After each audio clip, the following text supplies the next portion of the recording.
Hepinize merhaba arkadaşlar. Bugün sizlerle birlikte ikinci dereceden bir bilinmeyen denklemler konusuyla ilgili örnek soru çözümü gerçekleştireceğiz. Şimdi sorumuzu okuduğumuzda ifadesi ikinci dereceden bir bilinmeyen denklemdir. Buna göre a ve b değerlerini bulunuz demiş. Yukarıdaki denklemde x küpü görüyoruz. Bizden ikinci dereceden bir bilinmeyen denklem yapmamızı istediği için x küpü yok etmenin yollarını arayacağız. X küpü yok etmek için a-2'yi yani parantezindeki ifadeyi sıfıra eşitlememiz gerekiyor. A-2 sıfıra eşitlediğimiz zaman A'yı 2 olarak zaten buluyoruz. B değeri de şu şekilde bulunuyor. Denklemin en büyük üssü bilinmeyeni denklemin derecesini belirler. O yüzden burada x üzeri 1 zaten var.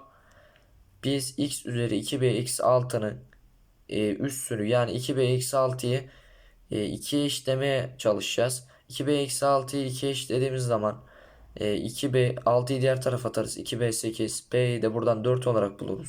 Sorunun cevabını bu şekilde elde etmiş oluruz. Hoşça kalın.